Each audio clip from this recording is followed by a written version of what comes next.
राम राम बच्चा पार्टी जय भोलेकर आप सभी का स्वागत है बिल्कुल न्यू वीडियो में। बेटा इस वीडियो में आज हम कवर करने वाले हैं डिजिटल डॉक्यूमेंटेशन का पूरा वन शॉट रिवीजन, वो भी सबसे कम टाइम में। इसमें मैं आपको उसके इंपॉर्टेंट क्वेश्चन, सारे concept, MCQs, fill in the blank सब कुछ प्रैक्टिस करा दूंगा सिर्फ एक ही इस वीडियो में। तो चलिए बिना किसी देरी के बेटा बढ़ते हैं अपने पहले टॉपिक की तरफ, जो कि है भाई स्टाइल्स का। देखो ये सबसे इंपॉर्टेंट है अपना टॉपिक आपके इस डिजिटल डॉक्यूमेंटेशन चैप्टर में। यहाँ से आपसे सीधा क्वेश्चन बनता है क्या, व्हाट इज स्टाइल, या स्टाइल होती क्या है। तो आप कहेंगे style is a pre defined combination of various formatting feature like font style, color, and size that is applied to the selected text in a document to quickly change its appearance। मतलब style एक pre defined combination होता है जिस कई सारे formatting features का, जैसे कि फॉन्ट स्टाइल हो गया, कलर हो गया या साइज हो गया, जिसको अगर हम सिलेक्ट करते हैं तो जो हमने टेक्स्ट सिलेक्ट करा हुआ है उस पर वो सारी चीजें अप्लाई हो जाती हैं स्टाइल सिलेक्ट करने से। ठीक है, अब देखो यहाँ पर बेटा जो इंपॉर्टेंट चीज है वो क्या है, there are 5 categories of style in Word. आपसे पूछा जा सकता है कि कितनी कैटेगरीज होती है, तो आप उन्हें बताएंगे कि पैराग्राफ होती है, कैरेक्टर होती है, लिंक्ड है, टेबल है और लिस्ट होती है।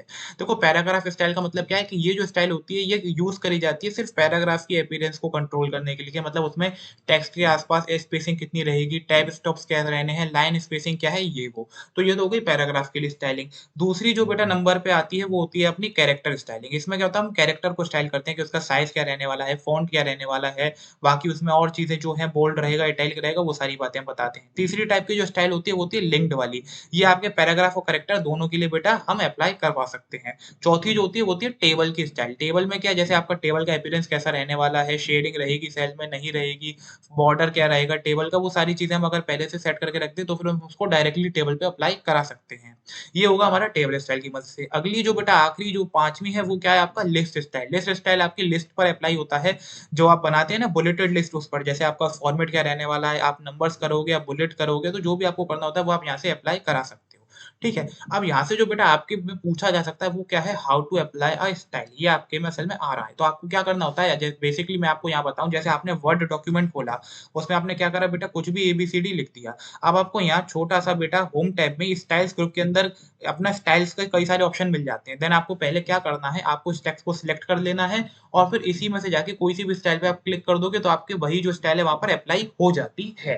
ठीक है, अब अगर हम बात करें, अगर हम स्टाइल्स और ज्यादा चाहिए हो तो बेटा हमारे पास एक और ऑप्शन होता है। जैसे आप यहाँ देख सकते हैं डॉक्यूमेंट में, ये आपकी जो इमेज बनी हुई है कि यहाँ पर एक ये स्टाइल्स ग्रुप का टैब है। यहाँ पर क्या होता है, एक लॉन्चर होता है छोटा सा, उस पर आप क्लिक करेंगे ना तो वो पूरा स्टाइल पेन खुल जाता है। तो वहां से आप वैरायटी ऑफ स्लाइड्स को भी क्या कर सकते हैं, सिलेक्ट कर सकते हैं। स्टेप्स आप मैं जो बता रहा हूँ उसको आप सुनकर भी लिख सकते हैं। Creating a new style. New style कैसे बनाते हैं बच्चा पार्टी, बहुत आसान है। जब आपने मान के चलो आपने वर्ड के अंदर गए तो आपको यहाँ पे क्या मिलता है, ये जो मिलता है ना स्टाइल्स ग्रुप, यहाँ पे आपको इस लॉन्चर पे क्लिक करोगे तो उसी में बेटा नीचे आके आपको एक ऑप्शन मिलता है, किसका, न्यू स्टाइल बटन मिलता है, आप उस पर क्लिक कर सकते हो। देन आपके सामने ये खुलाएगा। मैं आपको भी प्रैक्टिकल करके इसलिए नहीं दिखा रहा हूँ बेटा क्योंकि वो ज्यादा टाइम कंज्यूमिंग हो जाएगा। ठीक है, देन आप वहाँ पे जो सारी प्रॉपर्टीज है स्टाइल की वो सारी सेट कर सकते हो, नेम, स्टाइल टाइप, या जो भी आपको प्रॉपर्टी सेट करनी है, जैसे फॉन्ट साइज है, स्टाइल है, कलर है, अलाइनमेंट है, ये सब सिलेक्ट करके आप अपनी खुद की स्टाइल बना के उसे क्या कर सकते हो, आप ये चेक कर लो कि उसमें जो आप जब आप न्यू स्टाइल डायलॉग बॉक्स में हो कि उसमें add to quick style list करके एक चेक बॉक्स होगा, उस पर टिक आ रहा है या नहीं। अब बस आपको उस पर टिक करना है और फिर आपकी जो स्टाइल है वो अपने आप ऐड हो जाएगी आपकी स्टाइल गैलरी में। फिर आप ओके पे क्लिक कर सकते हो। तो ये काम आप नई स्टाइल को ऐड करने के लिए कर सकते हो। डायरेक्टली पूछा तो नहीं जाएगा, पर जानना बस होता है कि कौन से ऑप्शन से करते हैं। हाँ भाई, क्लिक न्यू स्टाइल बटन पे जाके करना होता है। अगर भाई हमें मॉडिफाई करना हो अपनी स्टाइल को, ये देखो बेटा वैसे आपका जो मॉडिफाई स्टाइल है वो आपके में आ नहीं रहा है, ठीक है, इसलिए मैं आपको बता नहीं रहा हूँ। अब जो अगला आपका अगला टॉपिक आ रहा है वो क्या है, अपडेटिंग स्टाइल। अपडेट बेटा स्टाइल को क्या करना, मतलब जैसे मान के चलो मैंने कोई स्टाइल बना ली जिसमें मैंने अपना जो फॉन्ट का साइज रखा वो बेटा कितना रखा, मैंने 24 रखा। लेकिन अब मुझे स्टाइल में क्या करना है, अपडेट करना है। क्या कर दूं भाई, मैं इसका साइज कर दूं 22 करना है। तो मैं क्या करूंगा बेटा, कुछ मैंने टेक्स्ट लिख लिया, जैसे ये मान के चलो मेरा टेक्स्ट लिखा हुआ है यहाँ पर, इसको मैंने क्या करा, इसको मैंने सिलेक्ट कर लिया। देन फिर मैं क्या करूंगा, जो मेरी स्टाइल बनी बनाई आ रही होगी ऊपर स्टाइल ग्रुप में, उस पर जाकर मैं राइट क्लिक करूंगा। राइट क्लिक करने के बाद बेटा वहां पर एक ऑप्शन आएगा मेरे पास, ये जो है आपको दिख रहा है, update style name to match selection. मतलब जो भी मेरे स्टाइल का नाम आ रहा होगा वहां पर, और फिर मैं उसके आगे क्या लिखा होगा, टू मैच सिलेक्शन, कि आप अपने सिलेक्शन की तरह इसको मैच कर दो, आपके वैसे ही हो जाएगी। तो जैसा भी आपको जो फॉन्ट यहाँ पे लिखा होगा ना, चेंज के ब्लैक कलर का है, इतना बोल्ड है, इतना इटैलिक है, या इतने साइज का है, तो वो सेम स्टाइल जो इसके कैरेक्टरिस्टिक्स है वही आपके स्टाइल में चले जाएंगी। बाकी आपकी पुरानी स्टाइल नई में एकदम कन्वर्ट हो जाएगी, अपडेट हो जाएगी हम कहें तो। ठीक है, अगला जो आपके में टॉपिक आ रहा है वो क्या है, importing a style from another document. देखो भाई, अगर मान के चलो मैंने एक फाइल बनाई बेटा, फाइल 1 इसमें मेरी कोई स्टाइल है, लेकिन भाई मुझे क्या करना है, मैंने एक फाइल 2 बनाई, उसमें भी मुझे वही सेम स्टाइल चाहिए। तो मैं क्या करूँगा बेटा, उसके लिए अपन करते हैं इंपोर्टिंग स्टाइल। उसमें 3 स्टेप होते हैं। पहले तो आपको नई स्टाइल बनानी होती है एक डॉक्यूमेंट में, देन उसको आप इंपोर्ट करोगे दूसरे डॉक्यूमेंट में और फिर उसको अप्लाई कराओगे। तो ये करते कैसे हैं? मान के चलो मैं अपनी फाइल 1 में क्या बना लिया, ऐसे कुछ स्टाइल बना ली, अपनी मैच सिलेक्शन बनाकर नई-नई स्टाइलें बना ली। अब उसके बाद बेटा मुझे क्या करना है, उनको इम्पोर्ट करना है। तो फिर मैं क्या जाऊँगा, जिस फ़ाइल में मुझे इम्पोर्ट करना है, जैसे कि मुझे इम्पोर्ट करना है मेरी फ़ाइल नंबर 2 में, तो मैं फ़ाइल नंबर 2 में जाऊँगा। उसमें जाकर क्या करूँगा, मैं स्टाइल ग्रुप के वही डायलॉग वाले लॉन्चर पे क्लिक करूँगा। फिर उसमें बेटा नीचे ही जब न्यू स्टाइल बटन होता है ना, उसके आस-पास ही बटन होगा क्या, मैनेज स्टाइल्स बटन, उस पे मैं क्लिक करूँगा। देन उसको खुलने के बाद कुछ ऐसी विंडो मेरे सामने खुल जाएगी। देन यहाँ पे आके बेटा नीचे आपको एक ऑप्शन दिख रहा है किसका, इम्पोर्ट एक्सपोर्ट का, इस पर मैं क्लिक कर दूँगा। इस पे क्लिक करने के बाद ये जो मेरा ऐसा ऑर्गेनाइज़र है, ये खुल जाएगा। और फिर वहाँ पर जाके पहले मैं सबसे पहले बेटा इस क्लोज़ फ़ाइल पे क्लिक करूँगा, फिर यहाँ पर किसका चेंज हो जाएगी ये विंडो चेंज हो जाएगी ओपन फ़ाइल में। तो फिर मैं अपनी कोई भी फ़ाइल को सिलेक्ट कर सकता हूँ जिससे मुझे अपनी वो स्टाइल्स लेनी है, तो फिर वो मेरी ऐसे यहाँ पर आ जाएँगी। वो जैसे ये मेरी फ़ाइल 1 हो गई, यहाँ पे इसकी स्टाइल्स आ गई और फिर मुझे किस में करनी है वो वाली फ़ाइल भी यहाँ पर आ गई मेरी। उसके बाद बेटा मैं यहाँ पे क्या कर सकता हूँ, जो-जो मुझे स्टाइल चाहिए हो मैं उन्हें कंट्रोल दबाकर सिलेक्ट कर सकता हूँ एंड देन उनको फिर ये जो आपका कॉपी का बटन दिख रहा है ना यहाँ पर, उससे मैं कॉपी करके अपने जो मेरी नई वाली फ़ाइल है उसमें डाल सकता हूँ। ऐसे आप क्या करेंगे बेटा, पहले आप अपना स्टाइल बनाएँगे, देन उसको इम्पोर्ट करेंगे, देन उसके बाद अप्लाई भी करा देंगे। तो ये 3 स्टेप थे, बस कहानी खत्म। अगला जो बड़ा इम्पोर्टेंट चीज़ है वो क्या है, चेंजिंग स्टाइल। देखो आपको वर्ड में स्टाइल को चेंज करने का भी ऑप्शन मिल जाता है। मान के चलो आपने कोई स्टाइल बना ली, आपको मैच सिलेक्शन वाला काम नहीं करना है, तो आप कहाँ जाएँगे, आप जाएँगे स्टाइल सेट में। ये देखो ये चेंज स्टाइल्स का ऑप्शन होता है सबसे लेफ्ट मोस्ट कॉर्नर में जहाँ तक मैं जानता हूँ। तो फिर वहाँ पर आप स्टाइल सेट में जाएँगे, वहाँ पे आपको क्या मिलता है, स्टाइल सेट क्या होता है, कॉम्बिनेशन होता है टाइटल, हेडिंग और पैराग्राफ स्टाइल का। यहाँ से आप इन 3-4 एलिमेंट्स को आराम से क्या कर सकते हैं, मॉडिफाई कर सकते हैं अपने हिसाब से। वहाँ पे आपको कलर्स का ऑप्शन भी मिल जाता है, ये आपको दिख ही रहा होगा। कलर्स में आप क्या करेंगे भैया, बिल्ट इन जो थीम्स होती हैं कलर्स के लिए आप उनको सिलेक्ट कर सकते हो, ठीक है? या आप खुद की नई थीम भी बना सकते हो। फ़ॉन्ट्स ये सब चीज़ें बेटा आपको याद करनी है अभी बेसिकली, आराम से समझ लेना फिर आराम से, ठीक है? फ़ॉन्ट्स में क्या होगा, फ़ॉन्ट में जाओगे तो आपको पहले से ही बेटा कई सारे फ़ॉन्ट्स की थीम मिल जाएगी कि इसके संग यही वाला सूट चलता है, तो वो आप वहाँ से सिलेक्ट कर सकते हो और अपने डॉक्यूमेंट में अप्लाई करा सकते हो। पैराग्राफ स्पेसिंग भी वहाँ पर होती है जिसमें आप अपने पैराग्राफ की सारी प्रॉपर्टी सिलेक्ट कर सकते हो कि कितनी स्पेसिंग चाहिए अपनी रिक्वायरमेंट से, वो भी आप कर लो by using the custom paragraph spacing या फिर paragraph spacing drop down list. तो ये भी आप यहीं पे ऑप्शन से कर सकते हो। इसके बाद बेटा ये आपकी कुछ प्रैक्टिस के लिए एमसीक्यूज़ हैं, यहाँ पे इन्हें आराम से कर लेना। जैसे it is a pre defined combination of various formatting feature, paragraph, style या फिर फ़ॉन्ट। तो बेटा प्री डिफाइंड जो वेरियस फॉर्मेटिंग फीचर का ग्रुप होता है उसे तो अपन स्टाइल ही कहते हैं। ट्रू फॉल्स है ये वैसे मैंने करे हुए हैं पर आपको जब भी मैच कर लेना आंसर। अब जो अगला पार्ट आता है बेटा वो क्या है, adding graphics in a document. जैसे आपकी बेटा कोई इमेज हो गया या फिर आपकी कोई शेप हो गई, तो इनको अपने डॉक्यूमेंट में ऐड कर सकते हैं अपने वर्ड की मदद से। ठीक है? जिससे कि भाई रीडर का अटेंशन भी मिलता है। तो इमेज ऐड करने के कई सारे तरीके हैं। एक फाइल से करो या स्कैन्ड इमेज को ऐड करो या क्लिपबोर्ड से करो या फिर क्लिप आर्ट से करो या ड्रैग एंड ड्रॉप मेथड की मदद से भी कर सकते हैं। अगर हमें किसी फाइल से ऐड करनी होती है तो बेटा हम सभी जानते हैं क्या, वर्ड में हमें किस में जाना होता है, इंसर्ट टैब में जाना होता है, उसमें हमें पिक्चर पर क्लिक करना होता है, देन हमारा पूरा डायलॉग बॉक्स खुलाता है, वहाँ से अपन पिक्चर सिलेक्ट करके इंसर्ट पे क्लिक करके उसे इंसर्ट कर सकते हैं। वहीं पर अगर हमें क्लिप आर्ट से करना है तो क्लिप आर्ट पहले होता क्या है, डेफिनिशन याद कर लेना। Clip art is a collection of pictures और images that are available in Microsoft Office gallery for the, ठीक है? ये आपको याद कर लेना है आराम से। उसके बाद आप स्टेप देखिए तो इंसर्ट में जाएँगे, इलस्ट्रेशन ग्रुप में से आपको क्लिप आर्ट पे क्लिक करना है, देन उसके बाद आपका सर्च फॉर में आपको जो भी टाइप करना होता है, जैसा आपने करा ही होगा बचपन में, यहाँ पर आप टाइप करते हो वो चीज़, फिर उसकी वो खुल आती है वहाँ पर, ठीक है? बाकी आप यहाँ से फ़ोटो, वीडियो कुछ भी ऐड कर सकते हो अपने में। अब बाकी बेटा अगला रास्ता है वो क्या है, इमेजेस फ्रॉम स्कैनर से ऐड करने वाला। तो स्कैनर से भी आप बेटा इन स्टेप को एक बार रीड कर लेना, क्योंकि ऐसे में हर चीज़ बताने लगा ना तो वीडियो जो है वो काफ़ी लंबा हो जाएगा, लेकिन इम्पोर्टेंट पॉइंट सब आपको बता दूँगा मैं यहाँ पर, ठीक है? तो यहाँ पे आप स्टार्ट पे जाकर माइक्रोसॉफ्ट ऑफिस में माइक्रोसॉफ्ट क्लिप ऑर्गेनाइज़र पर जाके आप यहाँ पे इसे ऐड कर सकते हो। ये ज़्यादा इम्पोर्टेंट नहीं है, ज़्यादा पूछा नहीं जाता इसलिए मैं इसे स्किप कर रहा हूँ, वरना इम्पोर्टेंट तो मैं यहीं आपको समझा दूँगा। Inserting an image using drag and drop method, ये बेटा बहुत चलाया जाता है क्या, कि आपने भैया कोई भी अपनी फाइल एक्सप्लोरर में फाइल खोल ली, उसको आपने ड्रैग करा वहाँ से और जैसे ही आपने वर्ड के डॉक्यूमेंट में उसको आके क्या कर दिया, ड्रॉप कर दिया माउस से, तो वो वाला भी सिस्टम चलता है। Inserting an image from the clipboard, clipboard मतलब बेटा कहीं से आपने इमेज को अपनी कॉपी करा, देन कॉपी करके आके आप वर्ड की फाइल में आए, वर्ड की फाइल में आके बेटा आपने क्या करा, आपने उस इमेज को कंट्रोल वी कर दिया। कंट्रोल वी का मतलब आपने उस इमेज को पेस्ट कर दिया, तो ये भी आपका तरीका खूब चलता है।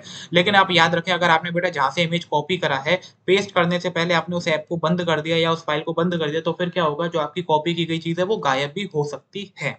ठीक है? तो इसलिए इस बात का ध्यान रखना। अगला जो चीज़ है भाई वो क्या है मॉडिफाई इमेज, इमेज को मॉडिफाई कैसे किया जा सकता है? देखो बेटा अगर हमने अपने पेपर में वो सॉरी वर्ड के डॉक्यूमेंट में कोई इमेज रख ली, अब हमें उसको मॉडिफाई करने के कई सारे रास्ते मिलते हैं। उसका कलर, कंट्रास्ट चेंज कर सको, रिसाइज़ कर सको, रोटेट कर सको, बॉर्डर वॉर्डर सेट कर सको, क्रॉप कर सको, ये सारी चीज़ें होती हैं। तो ये तो आपको पता ही है कि साइड के हैंडल से और कॉर्नर के हैंडल से अपन ये सारे काम कर सकते हैं। रोटेट करनी है तो बेटा सीधे-सीधे बात है ऊपर उसमें एक ऐसे ग्रीन कलर का अपना सर्कल लगा होता है तो जिसको आप अगर क्लॉकवाइज़ रोटेट करेंगे या एंटी क्लॉकवाइज़ वो उस हिसाब से इमेज इमेज को रोटेट कर ही देगा। दूसरी जो इमेज अपना तरीका है तीसरा जो क्या चीज़ है वो है क्रॉप करने का। तो देखो आप अगर जाओगे पहले आपको क्या करना है इमेज को अपनी सिलेक्ट कर लेना है। देन उसके बाद कहाँ जाना है आपको फॉर्मेट टैब में जाना है। फॉर्मेट टैब में जाकर आपको साइज़ ग्रुप के अंदर बेटा एक ऑप्शन दिखेगा क्या क्रॉप। क्रॉप पर आपको क्लिक करना है देन आपके कुछ ऐसे बेटा 8 हैंडल जो आ जाएँगे। पहला हैंडल यहाँ, दूसरा यहाँ, तीसरा यहाँ, फिर ऐसे एक यहाँ और यहाँ पर, यहाँ पर, यहाँ पर। इनसे आप बेटा अपनी इमेजेस को अपनी इच्छा अनुसार क्रॉप कर सकते हैं। ठीक है? उसके बाद बेटा आपको अगर कोई इमेज डिलीट करनी हो तो यार बहुत सिंपल है, इमेज पे गए, इमेज पे जाकर बेटा क्या करिए राइट क्लिक करिए। राइट क्लिक करने के बाद आपको कुछ नहीं करना है, उसमें डिलीट का ऑप्शन आ जाएगा, उससे भी आप कर सकते हो, वरना सीधे आप कीबोर्ड से भी डिलीट कर सकते हो। मोर मॉडिफिकेशन आप करना चाहते हो इमेज में तो आप फॉर्मेट पिक्चर डायलॉग बॉक्स से कर सकते हो। आपने पिक्चर बनाई, पिक्चर पे जाने के बाद राइट क्लिक करा, आपको बेटा क्या मिलेगा एक फॉर्मेट पिक्चर का यहाँ पे ऑप्शन आता है, उस पे आप क्लिक करो देन आपका डायलॉग बॉक्स पूरा अपीयर हो जाएगा, जिसमें आप पिक्चर कलर टाइप का इस्तेमाल कर सकते हो और आर्टिस्टिक टेक्स्ट टाइप का भी इस्तेमाल कर सकते हो। देन आपको अगर ऑब्जेक्ट्स बनाने अपने बेटा वर्ड के डॉक्यूमेंट में आप उनको भी कर सकते हो। कैसे करोगे भाई? मान के चलो आपको कोई शेप लानी है, तो बेटा आपने वर्ड डॉक्यूमेंट में गए, आपने कहाँ जाना है इंसर्ट में जाना है, इंसर्ट में जाने के बाद बेटा इलस्ट्रेशन ग्रुप में आपको क्या मिल जाएगा? शेप करके एक ऑप्शन मिल जाएगा, शेप पर आपको जाना है तो पूरा डायलॉग बॉक्स भाई जो है वो अपीयर हो जाएगा, पूरा एक मेन्यू सा। उसमें आपके कई सारे शेप्स बनी होंगी, उनको आप क्लिक कर सकते हो, देन आपका जो माउस पॉइंटर है वो कुछ ऐसे में बदल जाएगा, देन जिससे आप इसको ड्रैग करोगे तो वैसे-वैसे क्या होती जाएगी अपनी इमेज बनती जाएगी। ठीक है? ये आप पहले भी कर चुके हो। इमेज में आप बेटा सारी चीज़ें कर सकते हो, कलर कर सकते हो, क्रॉप कर सकते हो, रोटेट कर सकते हो, रिसाइज़ कर सकते हो, सारे उसी तरीके से। अगर आपको कलरफुल करना है तो कुछ नहीं करना है भाई, जैसे मान के चलो मैंने स्माइली बनाई, इसको मैंने क्या कर लिया, सिलेक्ट कर लिया, सिलेक्ट करने के बाद बेटा मुझे कहाँ जाना होगा, अपने आप ही मेरा सिलेक्ट रहते ही फॉर्मेट टैब जो है वो अपीयर हो जाएगा ऊपर, फॉर्मेट टैब में जाऊँगा तो मेरे पास अपना शेप स्टाइल ग्रुप में से आपको ग्रुप्स के नाम याद रखने, ये इंपॉर्टेंट होते हैं। वहाँ पे आपको शेप फिल अपना ऑप्शन मिल जाएगा, जहाँ से आप अपना फिल जो भी कलर है उसे सिलेक्ट कर सकते हो। ग्रेडिएंट करना चाहते हो वो कर लो, तो ये सारी सिंपल स्टेप्स हैं जो आप बेटा तीसरी चौथी से करते आ रहे हो। आउटलाइन बदलनी है ऑब्जेक्ट की तो यार वो भी आपको यहीं मिल जाएगा, शेप स्टाइल्स में से आपको शेप आउटलाइन का भी ऑप्शन मिलता है यहाँ पर कहीं पर, ठीक है? तो यहाँ से भी आप वो चीज़ कर सकते हो। उसके अलावा आपको अगर बेटा ग्रुप करने हैं ऑब्जेक्ट तो आप कैसे करते हो? देखो ग्रुप करने का बहुत सिंपल सा तरीका है, मान के चलो यहाँ पे मेरा एक स्क्वायर बन रहा था, यहाँ पे मेरा एक सर्कल बना था।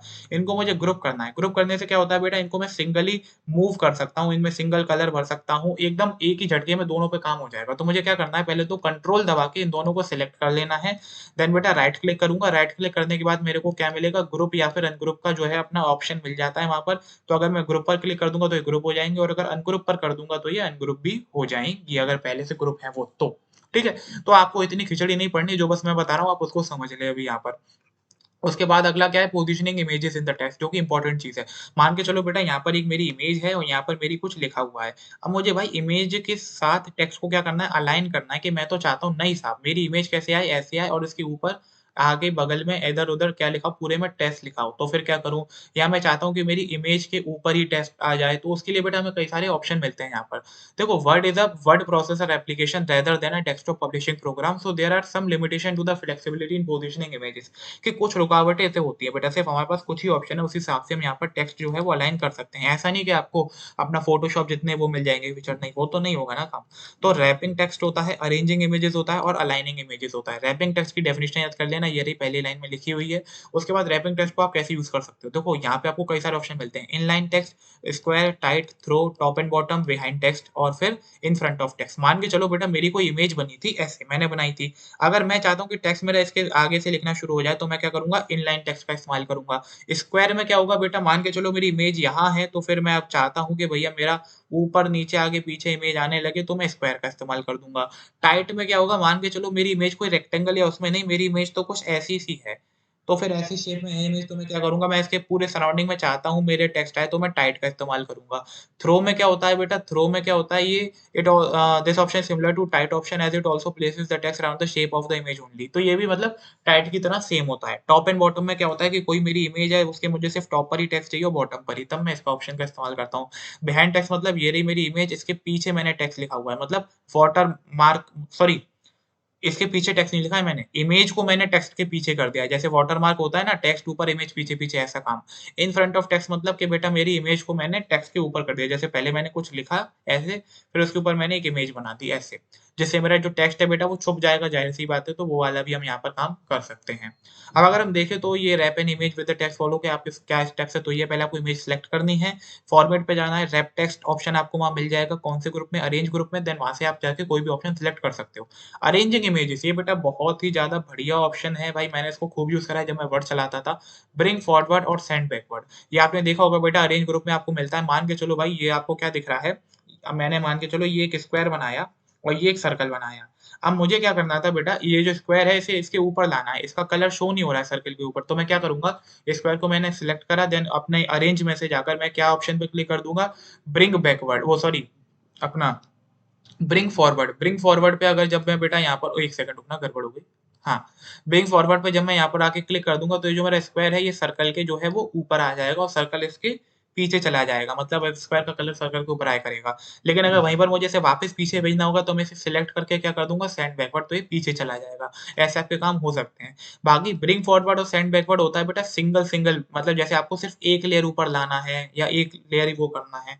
लेकिन जो ब्रिंग फ्रंट होता है ना बेटा, ब्रिंग फ्रंट या सेंड टू बैक, इसमें क्या होता है, आप बिल्कुल सबसे पहले आ जाते हो। मान के चलो यहाँ पे बेटा आपकी 3 चीज़ें बन रही थी, एक रहा स्क्वायर, एक रहा सर्कल, एक रहा उसके ऊपर ये वाला रेक्टेंगल। अब आपको क्या करना है, ये जो स्क्वायर है इसको बेटा सबसे ऊपर लेके आना है। तो फिर आप किसका यूज़ करेंगे? आप ब्रिंग फ्रंट का यूज़ कर सकते हैं, पर आपको उसके लिए 2 बार इसका यूज़ करना पड़ेगा। मैं जो डायरेक्टली इसको एक ही बार में अगर ऊपर लाना है, तो मैं यूज़ करूँगा ब्रिंग फ्रंट का। ब्रिंग फ्रंट से क्या होगा बेटा, ये एक ही बार में क्या हो जाएगा, दोनों इमेजेस के ऊपर आ जाएगा, वरना अगर मैं ब्रिंग फॉरवर्ड करता तो ये सिर्फ एक-एक स्टेप ऊपर आता। तो वाली चीज़ आपको यहाँ से देखनी है। अलाइन इमेजेस यार बहुत आसान है, क्या आपको लेफ्ट में ले जानी है, सेंटर ले जानी है, राइट है, टॉप है, मिडल है, बॉटम है, ये सारे ऑप्शन में से आप आराम से सिलेक्ट कर सकते हैं। ये तो मुझे आपको शायद बताने की ज़रूरत नहीं है कि जो आपकी टॉप एजेस है उसके अकॉर्डिंग अगर आप टॉप करेंगे तो वहाँ पे चला जाएगा, बॉटम एजेस में बॉटम में चला जाएगा। अगर आप मिडल सिलेक्ट करेंगे तो वो वर्टिकली सेंटर कर देगा ऑब्जेक्ट को। अगर आप उसको सेंटर सिलेक्ट करते हैं, ये जो डिफरेंस है ना इनमें आता है क्या, अलाइन मिडल और अलाइन सेंटर में क्या डिफरेंस है? तो उसमें ये बस यही है बेटा, सेंटर का मतलब होता है आपका हॉरिज़ॉन्टली, कैसा? हॉरिज़ॉन्टली। और जो मिडल होता है, मिडल का मतलब बेटा कैसे होता है? मिडल का मतलब होता है आपका वर्टिकली, कैसा? वर्टिकली।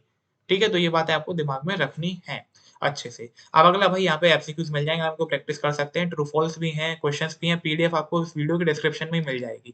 अगला जो पार्ट है वो क्या है? वर्किंग विद टेम्पलेट का, ये भी बहुत इंपॉर्टेंट है। यहाँ पे आपको बेटा बस टेम्पलेट की डेफिनिशन याद करनी है क्या?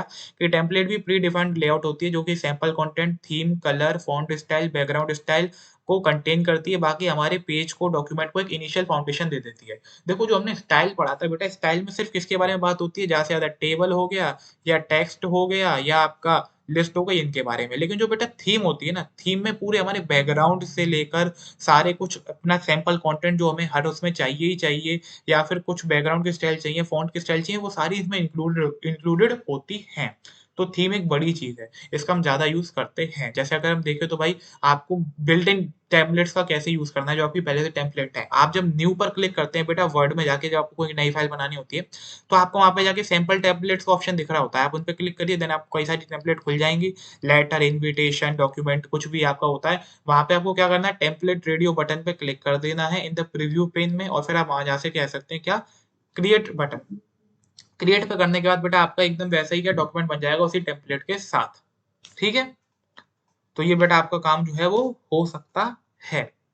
अब अगला जो भाई चीज़ है यहाँ पे, क्रिएटिंग टेम्पलेट आपके सिलेबस में है नहीं, आ नहीं रही है, बस आपको एक्सटेंशन याद रखने हैं क्या, .docx और .dot।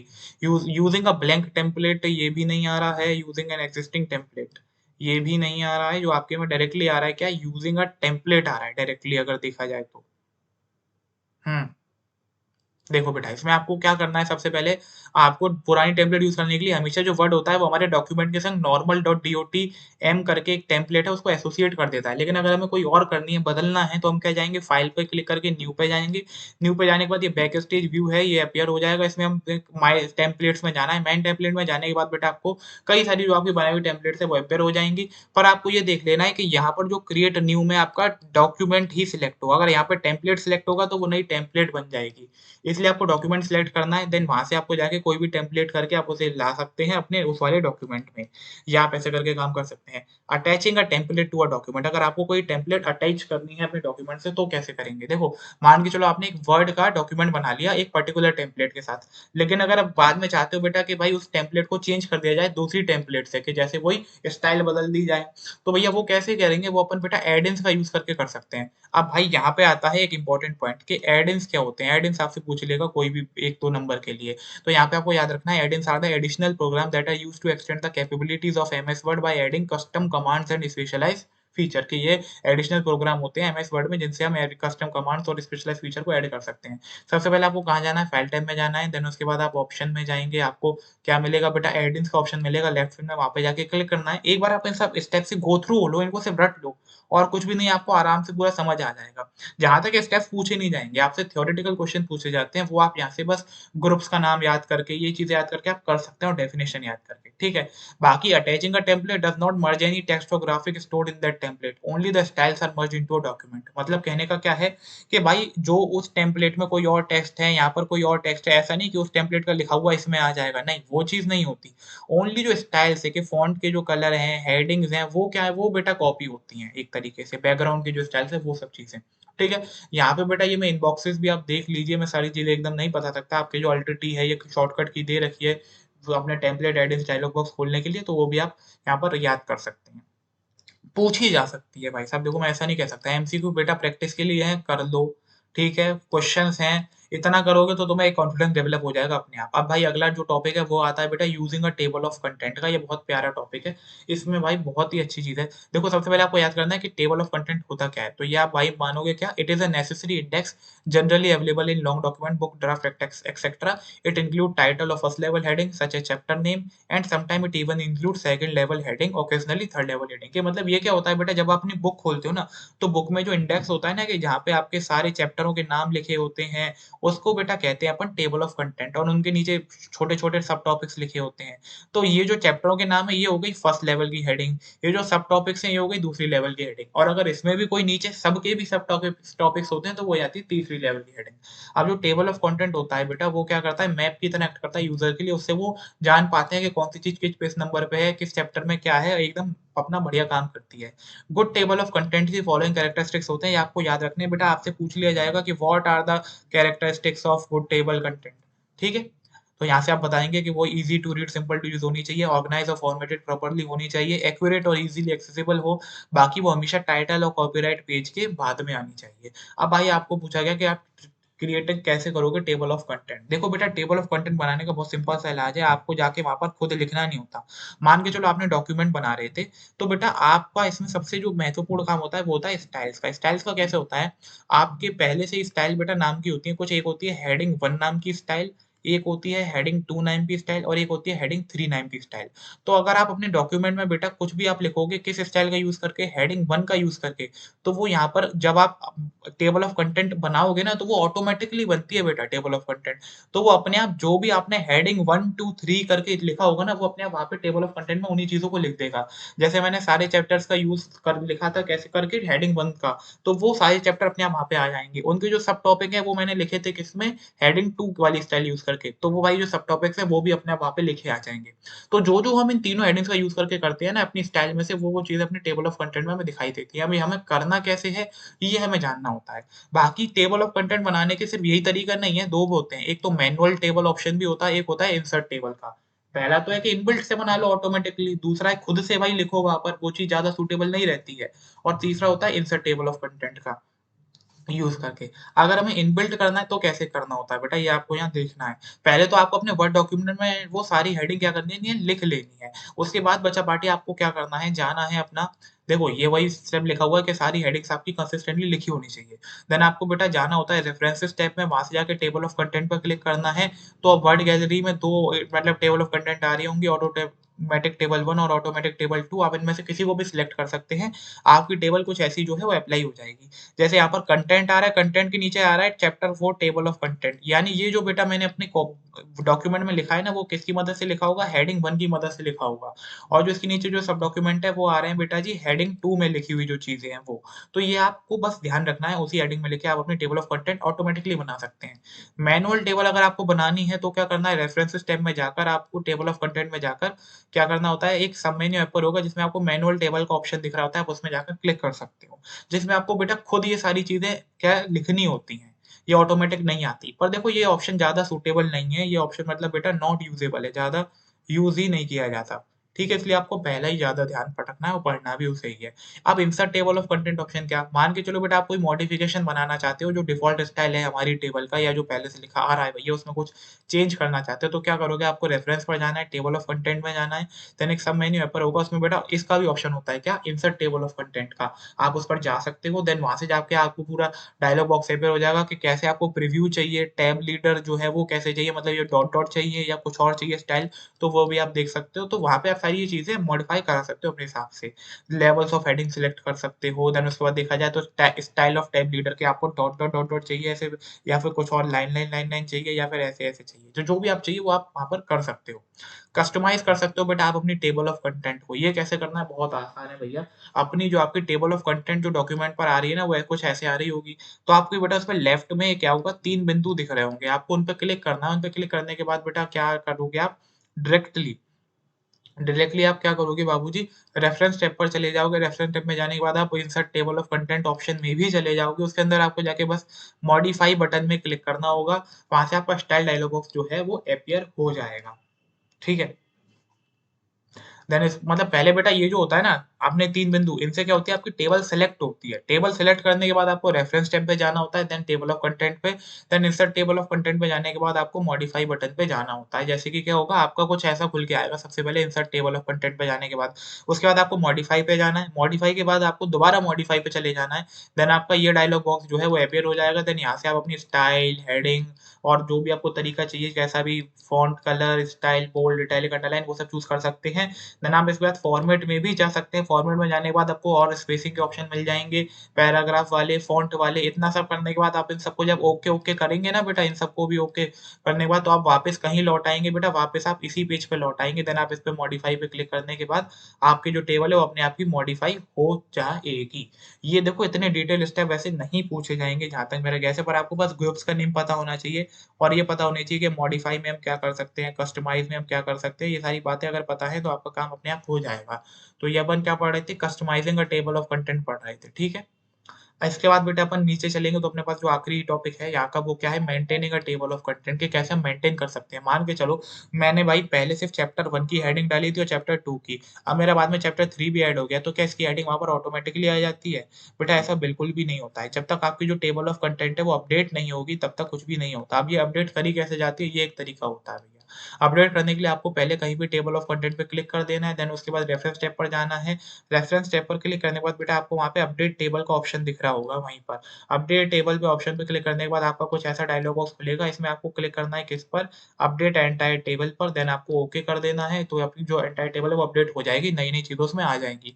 अगर आपको डिलीट करनी है टेबल ऑफ कंटेंट, देन आपको रेफरेंस पर जाना है, टेबल कंटेंट में जाने के बाद आपको ड्रॉप डाउन लिस्ट दिख रही होगी, वहाँ पे जाके आपको remove table of content option पर क्लिक कर देना है, तो जो भी टेबल ऑफ कंटेंट है वो वहाँ से डिलीट हो जाएगा। ठीक है? ये बातें आपको समझ आनी चाहिए, सारे एमसीक्यू बेटा आपके हो जाने चाहिए, मैं करता हूँ सभी आपको अच्छे से समझा दिया है। अब भाई अगला जो आखिरी टॉपिक है हमारे इस चैप्टर का और जो मोस्ट इम्पोर्टेंट भी है वो क्या है बेटा, मेल मर्ज। ये समझ लो इसकी डेफिनिशन तो रखी है या इसमें से एक क्वेश्चन तो आएगा ही आएगा बेटा, कंपल्सरी है, हमेशा से आया है, अब भी आएगा ही, देख लेना। देखो बाबूजी, मेल मर्ज क्या है? मान के चलो बेटा मैंने एक लेटर लिखा, जैसे मेरे घर पे किसी की शादी है तो मैं इनवाइट कर रहा हूँ सभी को। अब भाई वो लेटर बेटा मैं क्या हर आदमी के लिए अलग-अलग लिखूँगा? मुझे हर किसी के मेल पे सेंड करना है तो मैं अलग-अलग सेंड करूँगा। भाई मेरे को क्या उसकी चिट्ठी बना के भेजनी है, तो मेरे को भाई उसपे एड्रेस भी लिखना होगा लेटर के ऊपर उस बंदे का, देन उसमें एनवेलप में डाल के उसके ऊपर एक मुझे लेबल भी लगानी होगी। वो सब मैं काम क्या सबके लिए अकेले-अकेले करूँगा? तो ये तो नहीं, बहुत लंबा काम हो जाएगा, तो उसके लिए मुझे यहाँ पे छोटा तरीका मिलता है बाबूजी। वो क्या होता है भैया आपका मेल मर्ज। मेल मर्ज में आप क्या कर सकते हैं बेटा, जैसे कि आपको देखिए आपको multiple MS Word provides a useful feature of mail merge to create and print multiple copies of a document, address label and envelopes etc. in one go। ये जिससे आप एक ही डॉक्यूमेंट की मल्टीपल कॉपीज उनमें एड्रेस लेबल के साथ आप print कर सकते हो सिर्फ एक ही झटके में। तो भाई कैसे करना है ये सब आप समझ लो। मेल मर्ज को करने के बेटा 3 मतलब बेसिक स्टेप्स होते हैं। क्या? पहले आपको मेन डॉक्यूमेंट क्रिएट करना है, जैसे जो भी आपको लेटर भेजना है वो। देन उसके बाद आपको डेटा सोर्स स्पेसिफाई करना है। डेटा सोर्स मतलब एक तरीके की आपकी टेबल होती है जहाँ पे सारे अपने रेसिपिएंट्स का नाम लिखा होगा, उनकी सिटी, एज वो सब जो भी आपको चीज़ें वहाँ जाननी है वो सब लिखी होंगी। देन उसके बाद आपको तीसरा स्टेप क्या होता है? मर्ज करना होता है अपने डेटा सोर्स को डॉक्यूमेंट के साथ। तो मेन डॉक्यूमेंट पहले आपने बना लिया, सीधी बात। डेटा सोर्स क्या है? डेटा सोर्स एक मेलिंग लिस्ट होती है जिसमें आपके सारे जो ऐसा कुछ टेबुलर फॉर्म में जो है डेटा स्टोर होता है। जैसे first name, last name, address, city, state, contact number ये सब लिखे होंगे, ये आपको बना लेना है। देन उसके बाद तीसरा जो स्टेप करना होता है वो क्या? मर्जिंग करनी होती है मेन डॉक्यूमेंट की डेटा सोर्स फील्ड के साथ। तो ये करना कैसे है? पहले तो ये समझ लो। मेन डॉक्यूमेंट जब आपने बना लिया बेटा, लेटर वेटर सब टाइप कर लिया, फिर आपको करना है मेलिंग स्टेप पे जाना है। ठीक है? अभी तक हम जो टेबल ऑफ कंटेंट में रेफरेंस पढ़ रहे थे, अब वो चेंज किससे हो गया भाई? मेलिंग्स पर हमें जाना है। मेलिंग्स पे जाने के बाद हमें कुछ ऐसा स्टार्ट मेल मर्ज का ऑप्शन दिख रहा होगा, उस पे क्लिक कर देना है। देन उसके बाद हमें step by step mail merge wizard पे आपको क्लिक करना है। देन भाई आपका कुछ रेडियो अपना जो भी मेन्यू है वो अपीयर होगा। देन आपको यहाँ पे बेटा लेटर्स पे क्लिक कर देना है। लेटर पे क्लिक करने के बाद आपको जो है सिलेक्ट स्टार्टिंग डॉक्यूमेंट ऐसा कुछ विंडो अपीयर होगा। यहाँ पे आपको इस पे क्लिक करना है, यूज़ द करंट डॉक्यूमेंट। इस पे जाने के बाद बेटा आपको क्या हो जाएगा, कुछ यहाँ पे ऐसी चीज़ें आ जाएँगी। यूज़ करंट डॉक्यूमेंट के पे जाने के बाद आपको पूछा जाएगा कि आप कोई एक्जिस्टिंग लिस्ट यूज़ करना चाहते हैं, आउटलुक कॉन्टैक्ट से कॉन्टैक्ट लेना चाहते हैं या फिर नई लिस्ट टाइप करना चाहते हैं। तो फिर आपको ये मैं पूरा एक ही अपने डायग्राम से समझाता जा रहा हूँ, स्टेप नहीं बता रहा। तो फिर यहाँ पर आपको टाइप अ न्यू लिस्ट पे क्लिक करना होता है बेटा, फिर आप क्रिएट पे जाएँगे। तो भैया क्रिएट पे जाने के बाद बेटा आपके पास कुछ ऐसा डायलॉग बॉक्स अपीयर होकर आता है, जहाँ पर आप क्या करेंगे भाई, सभी जो चीज़ें हैं वो लोगों की डालेंगे, फर्स्ट नेम, लास्ट नेम जितने भी आपको रेसिपिएंट्स ऐड करने हैं वो सब ऐड करने के बाद आपकी जब लिस्ट बन गई, अब आपका काम आता है मर्ज करने का कि ये आपको एड्रेस का ब्लॉक है, ये कैसे अपने लेटर के ऊपर ही ऊपर आपको दिखाना है। तो उसमें क्या करना होता है बेटा, सबसे पहले आपको दिख रहा होता है जब आप कर लोगे राइट योर लेटर सेक्शन में जब आप इतना सब ओके कर दोगे ना, इस पे क्लिक करने के बाद तो आपको ये विंडो खुलेगी। देन इसमें जाने के बाद बेटा आपको किसमें जाना होता है? एड्रेस ब्लॉक में जाना होता है। एड्रेस ब्लॉक में जाने के बाद भाई साहब आपको वहाँ पे कई सारे आउटलुक और आउटपुट दिखाए जाएँगे कि आपको किस वे में रिप्रेज़ेंट कराना है, तो वो आपको सिलेक्ट कर लेना है, यहाँ से कोई सा भी ऑप्शन ओके कर देना है। बाकी यहाँ पे ग्रीटिंग लाइन अगर आप कोई लेटर के एंड में कोई लाइन ऐड करना चाहते हो तो आप वो भी कर सकते हो। ठीक है? तो वो सब आपको करने के बाद ओके, ओके करके नीचे आ जाना है। तो आप यहाँ देख सकते हैं कि यहाँ पे एड्रेस ब्लॉक लिखा आ रहा है, ग्रीटिंग लाइन लिखा रहा है। इसका मतलब क्या है कि ये हर आदमी के लिए अलग-अलग होगा क्योंकि हर किसी का एड्रेस अलग होता है। बाकी जो नीचे की बॉडी है ये कैसी रहेगी? ये तो भैया सेम ही रहेगी। ठीक है? तो ये आपका काम जो है वो अब हो चुका होगा। ऐसे आपको मतलब एक ही झटके में आप step by step mail merge wizard पे क्लिक करते जाओगे तो आपको अपने आप समझ आता जाएगा मुझे क्या-क्या करते जाना है। देन उसके बाद अगर आपको प्रीव्यू लेना है मर्ज्ड डेटा का तो आपको किस पे जाना है फिर बेटा? इतना जब आप कर दोगे ना, ओके करने के बाद ये आपको कुछ ऐसा दिखेगा देन आपको जाना है प्रीव्यू और लेटर्स पे। ठीक है? प्रीव्यू और लेटर्स पे जाने के बाद आप आराम से देख सकते हैं आपको ऐसी विंडो के साथ-साथ ये भी दिख रहा होगा वहाँ पे कि ऐसे हमारा एड्रेस आ रहा है, ग्रीटिंग लाइन में हमने फ़ोन नंबर लिखा था तो वो आने लगा है। तो ये सब आपका प्रीव्यू भी होता जाएगा। फिर आप इनको प्रिंट भी करा सकते हैं। प्रिंट में क्या आपको नेक्स्ट पे जाने के बाद जब आपका ये काम हो जाएगा ना, देन आपको कहाँ जाना है बेटा नेक्स्ट कंप्लीट द मर्ज पे क्लिक करना होगा। ठीक है? नेक्स्ट कंप्लीट द मर्ज पे जाने के बाद आपको प्रिंट रिकॉर्ड पूछेगा कि ऑल करना है या सिर्फ करंट या फिर कितने से कितने तक। तो आप ऑल पे क्लिक कर सकते हैं या अपनी इच्छा अनुसार जो भी करना चाहें वो कर दें। फिर आप ओके पे क्लिक करके बेटा आपके जो सारे डॉक्यूमेंट है वो प्रिंट होते जाएँगे, वो भी अपनी-अपनी एड्रेस और ग्रीटिंग लाइन के साथ। इतना करने के बाद भाई साहब अब जो अगला काम आता है मेल मर्ज के प्रोसेस में वो आता है बेटा लेबल प्रिंट करने का। जो आप एनवेलप के ऊपर जो लेबल लगाओगे ना कि ये मिसेस शर्मा का है, ये मिसेस वर्मा का है, वो आप कैसे एक झटके में प्रिंट कर सकते हो, तो वो भी आप ऐसे ही करोगे। कैसे? सबसे पहले तो आपको एक नया डॉक्यूमेंट बनाना है एमएस वर्ड में। देन कहाँ जाना है? मेलिंग स्टेप में वही स्टार्ट मेल मर्ज में जाने के बाद step by step mail merge wizard पे चले जाना।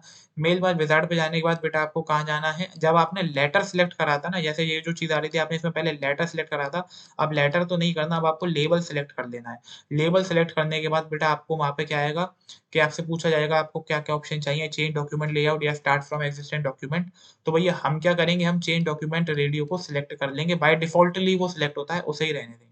ठीक है? उसके नीचे जाके हम लेबल ऑप्शन पे जो है वो क्लिक कर देंगे, तो हमारे पास बेटा कुछ ऐसा डायलॉग बॉक्स जो है वो अपीयर हो जाएगा। इसमें जाने के बाद हम अपनी कुछ जो है वो लेटर जो उनका साइज़ है वो डिसाइड कर सकते हैं कि हमको 1 पेज पर 30 चाहिए या 1/4 चाहिए, जो भी अपना वो सिलेक्ट कर लो, ओके कर दो। ओके करने के बाद बेटा आपको डेटा सोर्स सिलेक्ट करने के लिए वो लोग बोलेंगे, तो हम बोलेंगे भाई वही सिंपल हमारी पुरानी लिस्ट का एग्ज़ाम्पल लो और पुरानी लिस्ट आप अपनी सिलेक्ट कर सकते हो जो आपने अपने डॉक्यूमेंट के लिए बनाई थी। उसी का आप सिलेक्ट करके बेटा ओके करोगे, देन ओके करने के बाद आपको नेक्स्ट रिकॉर्ड यहाँ पे से पूछा जाएगा। ठीक है? तो फिर यहाँ पे अब क्या हो जाएगा, यहाँ पे उन सब की मर्जिंग हो जाएगी अपने आप ही। तो फिर ये क्या हो जाएगा भाई, अब एड्रेस ब्लॉक इंसर्ट करना है हमें इसमें, एड्रेस ब्लॉक तो डालेंगे ही सर, तो वो कैसे करेंगे? तो आपको cursor at the position where you want to insert block मतलब आपकी जो अपना एड्रेस लेवल है वो कुछ ऐसी आ रही होंगी। मान के चलो मुझे यहाँ एड्रेस ब्लॉक ऐड करना है, तो मैंने यहाँ क्लिक करा, देन उसके बाद बेटा मैं क्या करूँगा, यहाँ पे जाके वही मेल मर्ज के स्टेप में जाके मैं एड्रेस ब्लॉक पर क्लिक कर दूँगा। एड्रेस ब्लॉक क्लिक करने के बाद सेम आउटपुट देखकर मैं ओके कर दूँगा, तो यहाँ पे एड्रेस ब्लॉक आ जाएगा मेरा। ठीक है, फिर अगले में जाकर भी मुझे ऐसे ही करना होगा, सबके लिए ऐसे करने के बाद बेटा जो मेरा है वो काम हो जाएगा, देन एंड में मुझे अपडेट ऑल लेबल्स जो पे क्लिक कर देना होगा और अपना सभी की लेबल आ जाएँगी। यहाँ पर भी मैं प्रीव्यू ले सकता हूँ कि वही नेक्स्ट कंप्लीट द मर्ज पे जाने के बाद हम ये प्रीव्यू देख सकते हैं कि ऐसी-ऐसी कुछ लेबल आ रही हैं। आप देख सकते हैं कि शहर का नाम, फ़ोन नंबर और एड्रेस यहाँ पे आ रहा है पूरा। आप इस पे क्लिक करेंगे, फिर आप कहाँ जाएँगे, फॉरवर्ड बटन या बैकवर्ड बटन से प्रीव्यू लेने के बाद आप बेटा वही कि मेक चेंजेस पे क्लिक कर देंगे। आप प्रिंट करने की बारी आएगी तो नेक्स्ट कंप्लीट द मर्ज पे जाने के बाद प्रिंट का ऑप्शन आएगा। प्रिंट के ऑप्शन पे जाके आपको ऑल पर सिलेक्ट कर देना है क्योंकि हमें तो भाई सारे ही प्रिंट करने होते हैं। वो करने के बाद आपकी जो लेबल्स हैं वो भी प्रिंट हो जाएँगी। तो मतलब पहले तो आप एक बार डॉक्यूमेंट तैयार करते हो मेल मर्ज का, जिसमें आपका जो लेटर-फेटर है वो आप तैयार करोगे, उसमें आप एड्रेस ब्लॉक लगाते हो, ये हो गया अब आपका पहला नंबर का काम। फिर आप अलग से जो काम करते हो वो होता है लेबल्स का काम। उसमें भी आपका वो छोटा-सा काम है, बस आपको लिस्ट होनी चाहिए आपके पास पहले से ही, जिससे कि आपको एड्रेस-एड्रेस लेने हैं। इतना कर लिया आपका मेल मर्ज के लिए लेबल्स और लेटर दोनों आ जाते हैं। इसी के साथ आपका चैप्टर भी है वो भी खत्म हो जाता है। सारी बेटा बात तो डिस्कस हो चुकी है, इंपॉर्टेंट क्वेश्चन्स भी मैंने आपको बता दिए हैं। बाकी जो इसमें दिए गए हैं, ये सारे इंपॉर्टेंट ही क्वेश्चन है बेटा, ये सारे आप इनको प्रैक्टिस करके देख सकते हैं। ट्रू फॉल्स एमसीक्यू सब कुछ मैंने यहाँ पर आपको दे दिया, प्रैक्टिस कर सकते हैं आराम से। कोई डाउट रह गया हो तो भाई वीडियो में मुझे बताना। बाकी ये रिकैप है पूरे चैप्टर का, इसको पढ़ लो। इससे आपका पूरे चैप्टर एक झटके में रिवाइज़ हो जाएगा और अगर कोई डाउट हो बताइएगा। बाकी तब तक के लिए tata good bye, see you बेटा, प्रैक्टिस करते रहो। मिलते हैं अगली वीडियो में। जय बोले की।